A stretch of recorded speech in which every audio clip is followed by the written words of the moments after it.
Let's talk about something that almost nobody in this space talks about correctly. There's this idea that floats around, that if an avoidant has chosen you, you'll know. That they'll say it clearly, show up consistently, and make the whole thing obvious. That if things are confusing, if things are hot and cold, if you're not sure where you stand, then they haven't chosen you, or they won't. That idea sounds logical, and for this attachment style, it is completely wrong. Here's what's actually true. Avoidants who have made a quiet internal decision about you don't announce it the way secure people do. They don't sit you down and have the conversation. They don't suddenly become warm and available and easy. What they do is far more subtle, far more easy to miss, far more easy to dismiss as nothing, especially when you've been trained by this dynamic to doubt what you're seeing. And so people leave. People walk away from something real because they couldn't read the signal through the noise. Because nobody gave them a clear picture of what chosen actually looks like from this attachment style. Because they were waiting for a kind of clarity that an avoidance wiring is almost incapable of producing on demand. So today, we're getting specific, because you deserve to know the signs. Not so you can chase harder, not so you can use this as evidence to justify staying in something that isn't working, but so you can see clearly. So you can stop second-guessing what's right in front of you and make an informed decision about what to actually do with it. Here's what it sounds like, and looks like, when an avoidant has already chosen you. When they put you in the future without making it a moment, this one is quiet. You might almost miss it, but once you hear it, you can't unhear it. Avoidants who haven't decided about you don't reference the future with you in it. They keep everything present tense, low commitment, easily deniable. They don't plan things weeks out. They don't make assumptions about where you'll be or what you'll be doing together next month. That uncertainty is deliberate. It keeps the emotional door from fully closing on their freedom. Committing to something in the future means admitting you want it, and wanting things makes you vulnerable. So they leave everything vague. But when an avoidant has made a decision about you, something shifts in the way they talk about what's coming. They'll say things like, "when we do this," instead of "if." They'll reference something you mentioned wanting to try and actually follow through on it months later. They'll reference your preferences when they're planning something, "you'd hate that restaurant, we'll go somewhere else," without even registering that they just folded you into their decision-making. They'll talk about an upcoming trip and casually say, "you should come." They'll speak about the future in a way that assumes your presence without making a production of it. None of this sounds dramatic. None of it is a declaration. But sit with what it actually represents. For an avoidant, the future is where they protect themselves. Keeping it undefined, keeping the exit available, this is a survival strategy built over a lifetime. It means they never fully commit to anything that could later be used as proof of how much they wanted something. And so when they start putting you there, when you become a fixture in how they imagine what's coming, that is not careless language. That is their internal world reorganizing itself around the assumption that you will still be present. And for an avoidant, that reorganization is enormous, even when it sounds like nothing. Listen for how they talk about what's coming. If you're consistently in it, quietly, without fanfare, that is a decision. That is them choosing you forward. When they name their own patterns to you, here's one most people completely overlook, and it might be the most significant tell of all. When an avoidant starts acknowledging their own behavior to you, when they say things like, "I know I go quiet sometimes, I'm sorry," or "I'm not always great at this," or "I know I pull back and I know that's not fair," that is not a throwaway comment. That is not them managing your expectations so you'll accept less and stop asking for more. That is them trying to stay in contact with you across the gap that their own wiring creates. Avoidants who have not decided about you don't explain themselves. They don't need to. If you're not someone they've chosen, your confusion about their behavior is not their problem to address. They don't owe you an explanation, and they don't feel the pull to give one. The distance is just the distance. Your interpretation of it is your business. But when you matter, when the quiet decision has been made, something shifts in how they handle the gap between who they are and what they know you need. They start to feel the friction of it in a way they didn't before. They start to notice when they've gone cold, when the distance they've created has left you uncertain, when something they did or didn't do has cost something between you. And sometimes, in those moments, something breaks through. It's not a full explanation. It's not a promise to be different. It might be one sentence, brief, slightly awkward, immediately followed by a subject change, because they need to escape from the vulnerability of what they just admitted. But that one sentence, I know I'm not easy, is an act of choosing you. It is saying, I am aware of the gap. I am aware of what my patterns cost you, and I am choosing to name that rather than pretend I don't know. That costs an avoidant something real. Real self-reflection in the context of intimacy is not what their system is built for. The whole architecture of avoidant attachment is designed to keep the emotional register low, to stay in the head and out of the heart. So, when they cross that line, when they say I know and look you in the eye, they're not just talking, they're choosing to be seen by you. And for an avoidant, being seen is the most vulnerable thing they can do. When they get quietly territorial about you, this one might make you uncomfortable, but it's real and you need to know it. When an avoidant has decided about you, they get quietly, subtly territorial. Not in a controlling way, but in the way that someone who considers you theirs, even if they'd never use that word, starts to behave when they're reminded that you exist in a world they don't control, when they're reminded that other people might want your attention, when they're reminded that you could make entirely different choices about who you invest your time and energy into. They'll ask who you were out with, in a tone that's trying very hard to be casual and landing at maybe a 6 out of 10. They'll go a little quiet when you mention spending time with someone they don't know. They'll show up faster, reach out more, be slightly more present, right after you've been unavailable to them. You were busy, you weren't centered on them. And suddenly there's more initiative from their end. Suddenly they're texting more, suggesting plans, making themselves known. What's happening in those moments? Their system is registering something that functions like a threat. Not a conscious, rational threat, but a deep visceral alarm. You could leave. You could choose someone else. You could decide that whatever this is isn't worth the confusion and walk towards something easier. And that awareness, that genuine possibility of losing what they've quietly decided they want, pulls them back into presence even when their default is to withdraw. Here's the irony they can't see from inside it. They often don't show up with real consistency until the possibility of losing you becomes tangible. Not because they don't care when everything is stable, but because their system doesn't feel urgency when things are stable. The urgency comes from threat. And that is worth being honest with yourself about, because it means their availability can become contingent on your unavailability. And that is not a foundation for a real relationship. But what it tells you, underneath all that complexity, is that you matter. The quiet decision has been made. On some level, they understand what it would cost to lose you, and they don't want it. Subtle possessiveness in an avoidant isn't a red flag, it's a tell. When they say, I don't want to lose you, if an avoidant has ever said this to you, in any form, at any moment, in any context, I need you to understand what that sentence costs them to produce. Avoidants are wired to manage their emotional exposure, to keep the exit available, to never be the one who wants more, because wanting more makes you vulnerable to loss. Everything in their attachment system is organized around not being in a position where another person holds that kind of power over them. They learned early, before they had language for any of it, that depending on someone is dangerous. That needing someone fully means being at their mercy. That love comes with conditions you can never fully meet.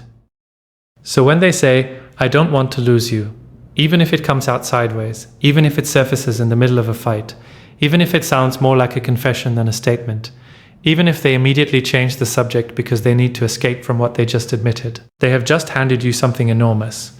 They have said, you are someone I am afraid of losing. Which means you are someone they have, in their own interior world. Even if they've never used that framing, even if the vulnerability of having you feels too exposed to approach directly. Think about what that sentence requires from this attachment style. It requires them to admit they want something. It requires them to acknowledge that another person has enough significance in their life that losing them would matter. It requires them to let you know that you have that kind of influence over their inner state, which is precisely the kind of influence avoidants spend their whole lives arranging not to give anyone. The fact that it came out at all means the feeling behind it pushed through every wall they've ever built. That's not manipulation, that's not strategy, that's the truth of how they feel breaking through the defense system that normally keeps it contained. Don't dismiss it because it didn't arrive the way you wanted. Don't minimize it because they immediately walked it back. Look at what it actually is, a breach in the wall. An admission. In the language of avoidant attachment, that is a declaration. When they track your life, even when you're not together, there's a difference between small talk and real investment. And once you know what real investment looks like from an avoidant, The distinction is unmistakable. Avoidants who haven't decided about you are pleasant. They'll engage, they'll ask surface-level questions, but they don't go deep on your life. They don't ask the follow-up. They don't remember what you said 3 weeks ago and circle back to it. They're present in the interaction, but not invested in the accumulation of you as a person. The relationship stays emotionally manageable because it stays deliberately shallow. When they've decided, that changes their real questions. Not just how was your day, but how did that situation with your mom resolve? Or did you end up taking that opportunity? Or you mentioned you were stressed about that. How are you doing with it now? They start building a picture of your life that extends beyond what's immediately convenient. They start caring about knowing who you are, not just about enjoying your company when you happen to be available. And they remember. That's the detail that tells you everything. Because memory requires attention. Sustained, genuine attention to the ongoing story of someone's life. The kind that tracks threads across weeks and months, that holds the details of what someone shared and comes back to them later. That is not something avoidants give to people who haven't been chosen. It takes deliberate effort. It takes carrying someone in mind, even when they're not in the room. For an avoidant, whose default is to compartmentalize and keep emotional investment low, actively holding someone's story in mind is an act of will. It means that even when you're not with them, some part of their thinking is making space for you. Some part of them is wondering how that thing you mentioned turned out. Some part of them is preparing a question for the next time they see you. If someone is doing that for you, following the threads of your life, checking in on what matters to you, remembering that you had a hard week 2 weeks ago and asking about it now, that is not incidental. That is a person who has made a decision and is living inside it, even when you can't see it. When they come back after the pull away, this one is important, because the pull away is the part that hurts, and it's the part most people fixate on. But there's a second half to it that matters just as much, maybe more. When an avoidant retreats, when they go quiet, when they create distance, when they seem to disappear into themselves for a stretch, it's easy to read that as rejection, as evidence that they're pulling out, as confirmation of the fear you've been carrying. And sometimes, honestly, that reading is right. But not always. The tell is in what happens after. An avoidant who hasn't decided about you pulls away and stays away. The distance becomes the default. The silence starts to feel like the relationship. Eventually you're wondering if you even crossed their mind. But an avoidant who has decided, who retreated because the emotional intensity of what's between you triggered their nervous system, they come back. Maybe not in a grand way. Maybe it's a text that seems like it's about nothing. Maybe it's a meme sent with no context. Maybe they just show up and act like the distance didn't happen, like the conversation picks up exactly where it was. It won't feel like enough. And you're right to want more explanation than that. But here's what that return actually represents. Coming back requires an avoidant to override the instinct to stay in retreat, to let the distance become comfortable, to let the connection quietly dissolve, to let this become one of those connections that just fades. Their system is actively encouraging them to stay away, to protect themselves by letting this get small enough that losing it won't matter, to choose the familiar comfort of emotional self-sufficiency over the terrifying prospect of reaching back towards something that could hurt them. And they're choosing not to listen to it. They're coming back anyway. That override, that choice to reach back across the gap when everything in their wiring is pulling them toward distance, is significant. It means you were on their mind the whole time. It means the silence wasn't restful. It means whatever they've decided about you is strong enough to push through their own defense mechanisms. That is not a small thing from this attachment style. The pull away is not the message. The return is, when they show you a version of themselves, they don't show anyone else. Here's one that's easy to dismiss as nothing. But it isn't nothing. When an avoidant has decided about you, they start letting you see things they don't let other people see. Not dramatically. Not in a sitting down and opening up kind of way. More like a slow, almost imperceptible relaxation of the performance they run for most of the world. They'll make a joke that reveals something true about how they actually feel about something. They'll share a memory unprompted, a real one, from a real part of their past, that they clearly don't tell most people. They'll drop the competent, self-sufficient, I don't need anything version of themselves for a moment, and let you see something softer, something uncertain, something that costs them to reveal. And then they'll probably pivot quickly, make it casual, move on, as if they didn't just show you something real. But you felt it, the moment where the armor came off a little, The moment where what they said or did or admitted felt different from everything else. More true. More them, avoidants curate what they show the world very carefully. Their self-sufficiency isn't just a preference, it's a presentation. A carefully managed image that says, I'm fine, I don't need anything. Everything is handled. Letting anyone see past that image is a risk they don't take lightly, because being known creates the possibility of being left for what someone knows about you. So when they let you past that, even briefly, even imperfectly, they're not just being casual with you. They're making an exception. You are the exception to the rule they live by with everyone else. That exception is a choice. And that choice is a declaration even when it doesn't sound like one. When they protect you in ways you barely notice, avoidants who have chosen someone don't always show it in grand gestures. More often, it lives in quiet, practical, almost invisible acts that you might not register as love until you step back and see the pattern. They make sure you get home safely, they remember you have a hard conversation coming up, and check in that evening. They steer things away from topics they know make you uncomfortable, without being asked, without making it a moment. They pay attention to what stresses you out and quietly try not to add to it. They show up in the unglamorous moments, the ones that don't look romantic but require someone to actually care about your well-being. They bring you the thing you mentioned being out of. They pick up something they know you like, without making it a big deal. They notice when you're quieter than usual and ask if you're okay, and then actually wait for the answer. This is how avoidants love, when they love. Not through declarations, through logistics, through being the person who noticed and acted on it. Through the small, quiet, unremarkable ways they make your life slightly easier, or slightly more comfortable, or slightly less alone. Every one of those small acts required paying attention, required caring enough to notice, required choosing to respond to what they saw instead of looking past it. And for an avoidant, whose default is to keep emotional investment low, to stay protected behind the wall of self-sufficiency, choosing to act on what they notice about you is not incidental. It is deliberate, even if they'd never call it that. If someone in your life is handling you with that kind of careful, quiet attention, showing up for you in the invisible moments, catching things before they become problems, softening the edges of your day in ways you barely register, that is not just being a decent person.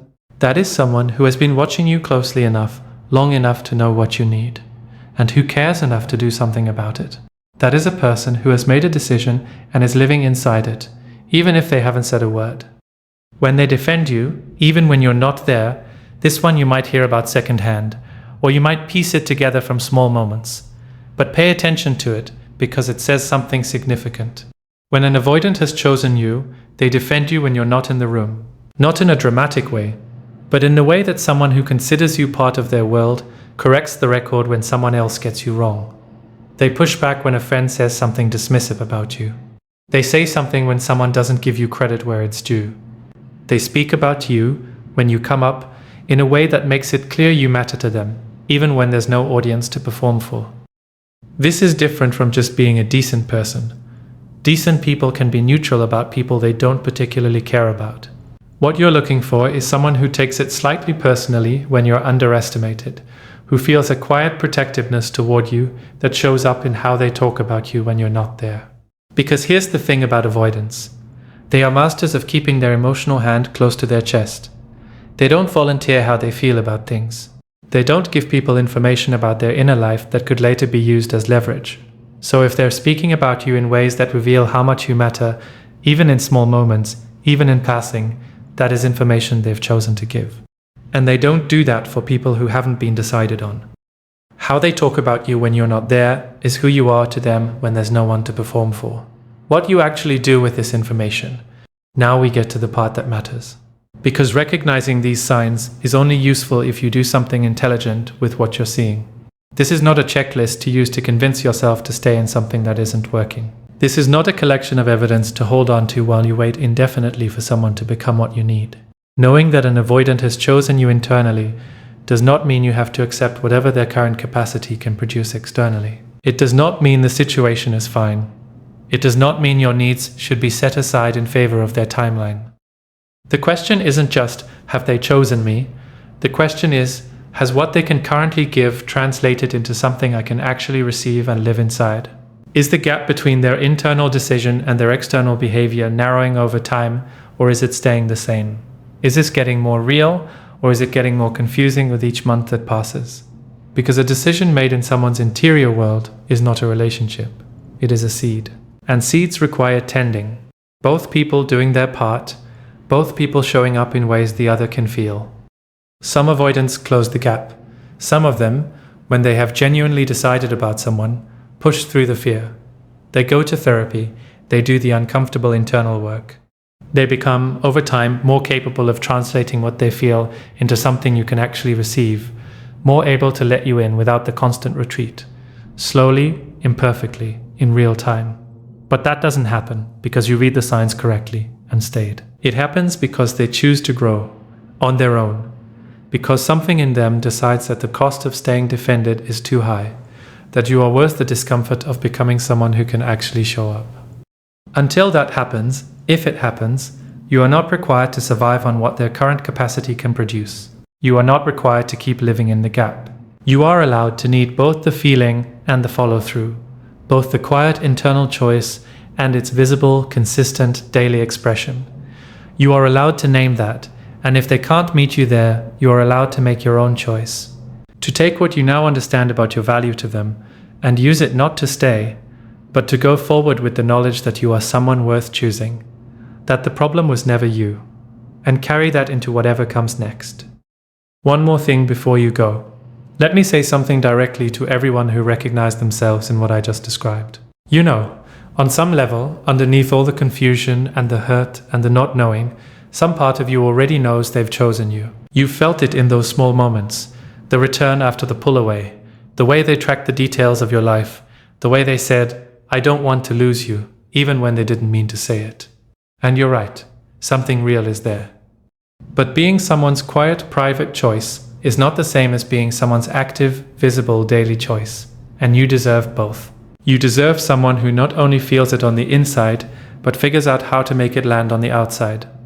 Someone who does the work to close the gap, not because you waited long enough, or were patient enough, or made yourself small enough, but because they chose to grow. Because they decided you were worth growing for. That is not asking too much. That is the baseline. And whatever they've decided about you in their private world does not obligate you to wait indefinitely for them to act on it. That is their decision. What you do with your own heart and your own time and your own life, that is yours. Make it in your own favor. And if you're still not sure, if you're reading all of this and still wondering whether what you have is real or imagined, trust this. The confusion you're living in right now is not a reflection of your intelligence or your judgment. It's a reflection of how genuinely difficult it is to read someone whose attachment style is designed to obscure exactly what you're trying to read. You are not paranoid, you are not projecting, you are trying to understand something that is, by its nature, designed to be hard to understand. Give yourself some credit for that. You're doing harder work than most people realize. The healing room is right here. Keep coming back.